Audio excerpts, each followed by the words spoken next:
Was ist eigentlich mit der Schweiz und Liechtenstein? Ich habe das Gefühl, wirklich, in jeder RS einmal wird Liechtenstein eingenommen. Bei meiner RS, wir sind irgendwie einfach in Liechtenstein reingelaufen. Oh, was für Schweiz-neutral, wir nehmen Liechtenstein die ganze Zeit ein.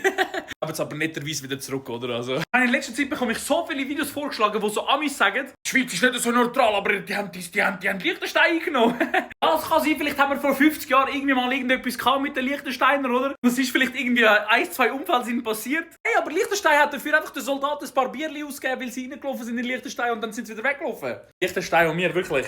Ich bin mir nicht 100% sicher mit dieser Aussage, aber ich glaube, Leute von Liechtenstein müssen ja auch in die Schweizer Armee ihren Dienst leisten, oder? Ich meine, ich bin euch auch allen ehrlich. Ich habe es vorher schon ein bisschen erwähnt, wir sind bei uns um 50 Kilometer Marsch auch kurz gewinkt in Liechtenstein. So unsere Leute dann gecheckt hat, oh, wir sind vielleicht auf der falschen Seite vom Rhein.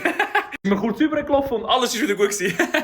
Dort, wo wir kurz über die Grenze drüber gelaufen sind, hat uns auch niemand irgendetwas gesagt. Ja, haben wir halt vielleicht 500 Meter mehr müssen laufen bei 50 Kilometer Marsch, oder?